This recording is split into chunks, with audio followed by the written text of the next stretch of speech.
Mm. Oh shit. PSI May uploaded. My favorite clickbait pony channel. Come in, don't be shy. You've arrived at the perfect time. We are having a very special occasion.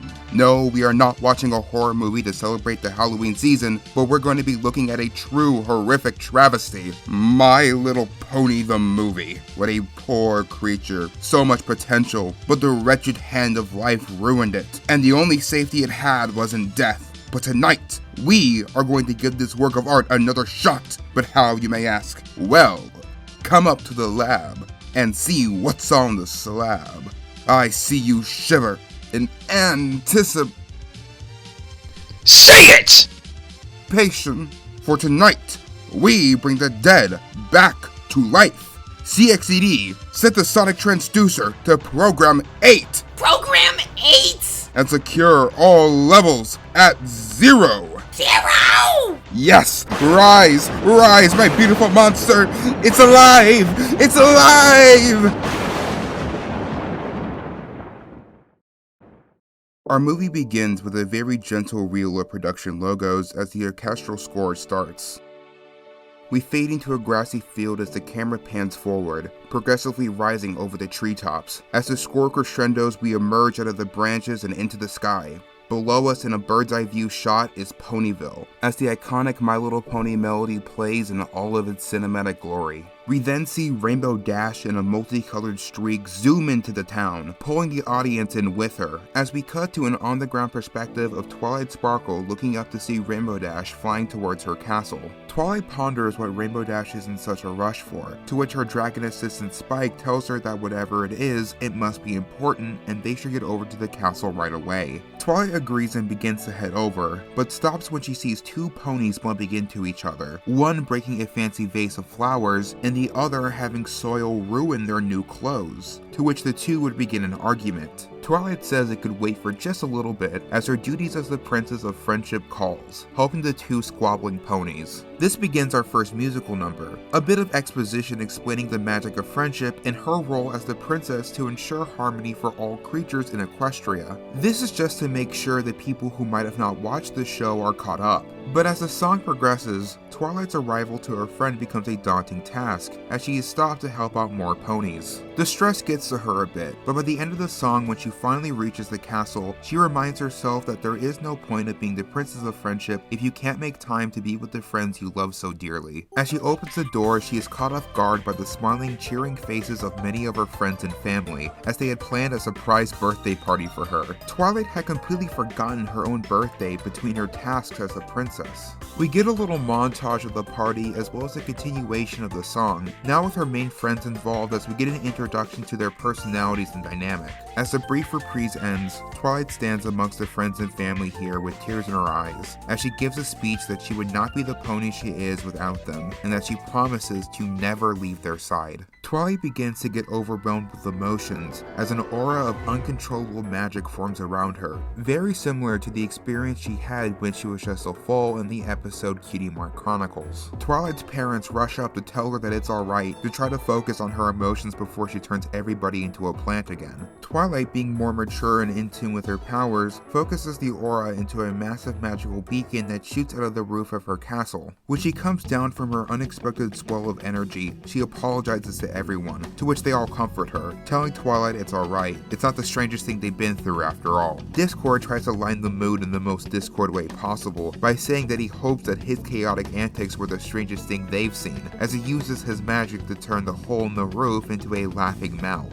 Thankfully, that was enough to ease the tension as we fade into the end of the party, with Twilight questioning with her understudy Starlight Glimmer what could have possibly caused this to happen. Starlight believes that whatever it is, the power of friendship could only be growing stronger, and that Twilight is doing a good job as a princess. We cut to Fluttershy as she notices Discord staring out a window anxiously. She asks him what's wrong, and all he says is that he senses something isn't right, a feeling that he had not experienced in a long time. The castle doors swing open in a massive gust of wind as an unfamiliar figure stands at the door. Twilight looks over in surprise as she sees a human-like figure of an older woman clutching onto a broomstick.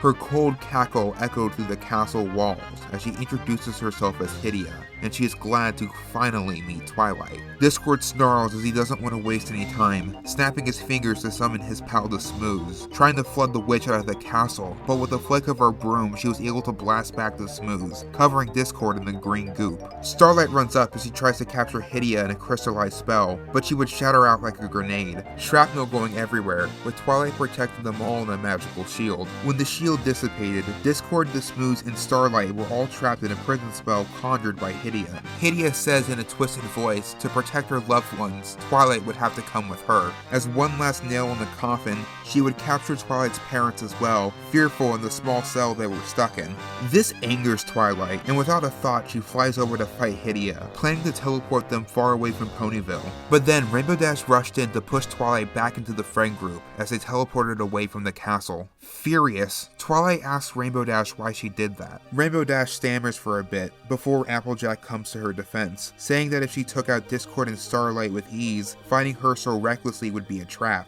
Twilight calms down, apologizes, and even thanks Rainbow Dash for saving her from a mistake like that. If they're going to stop Hydia, then they need to find the princesses immediately. Pinkie Pie perks up, telling Twilight that it sounds like a great plan, but she has no clue where in Equestria they are. Wherever Twilight teleported them to, it was completely unrecognizable, a mistake Twilight made due to high emotions when confronting Hydia. With some encouraging words, Twilight says that wherever they are, they'll get through it together, as they look out into the vast adventure to come. What? That fucking sucked. Where's Semper Sal?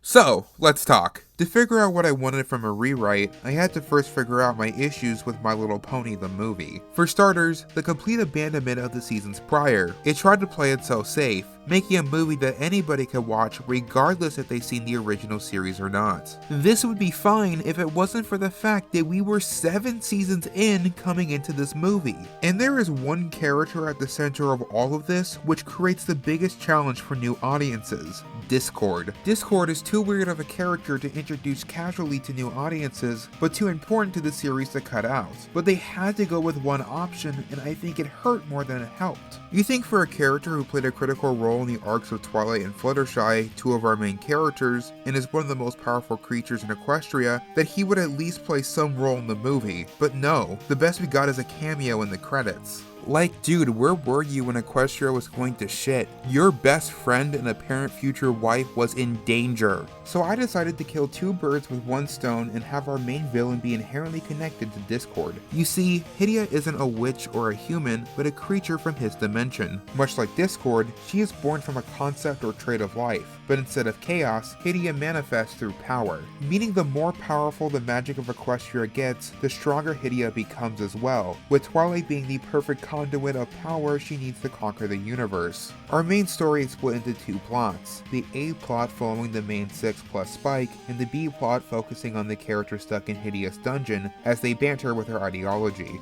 Focusing on established characters is far more important than introducing 6 new ones like the original movie did. It just makes the main 6 feel like accessories to these new toys and not legitimate participants in the story. Did we need to sacrifice the characters we spent 7 seasons getting to know in exchange for Songbird Serenade and other characters I needed to use their Wikipedia page for to remember their name? I mean, what's the point of it if there isn't Sia? That's like where most of the film's budget really went.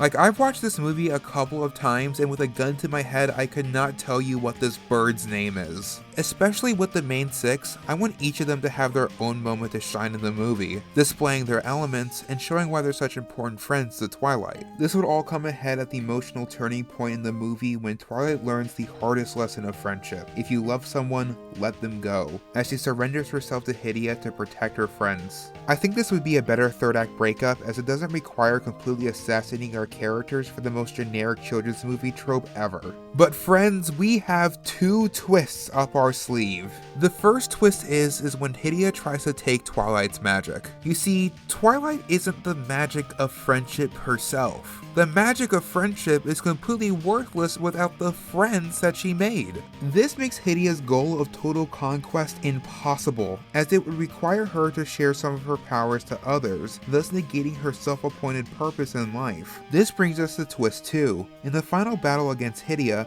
Twilight sort of engages with her in an intellectual duel, where if she's conquered everything, there would be nothing left to achieve. What would she even do next? This would cause Hydia to spiral, not having an answer to this conundrum of her existence, and leaving her vulnerable enough for the main six to finish her off, leaving her completely powerless. Twilight offers Hydia her friendship and even helps her find a new purpose in life. Instead of taking power for herself, she can use her talents to empower others. Our movie ends with a big musical number where Twilight reminds her loved ones that even if her responsibilities seem bigger than them, her love for her friends and family shape the pony she is, and is what informs her role as a princess. They return to the castle and look at the memories they've made, all proudly displayed on the roots of what once was the Golden Oak Library, with a new memory ornament being hung up of Twilight and her new friend, Hydia.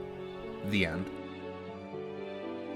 I am never going to be doing one of these videos ever again. I never claimed myself to be a better writer than any of the professionals that wrote the original, so please be civil to them as they probably know way more about storytelling than me. Special thanks to CXCD and Land Rover Gaming for their unpaid labor. I'm glad to have spent less on them than Hasbro did on Sia. Tell me what you guys think of this rewrite and what you would have done differently in the comments below. That's all I have for today. Thank you for watching. I've been May and I'll see you next time.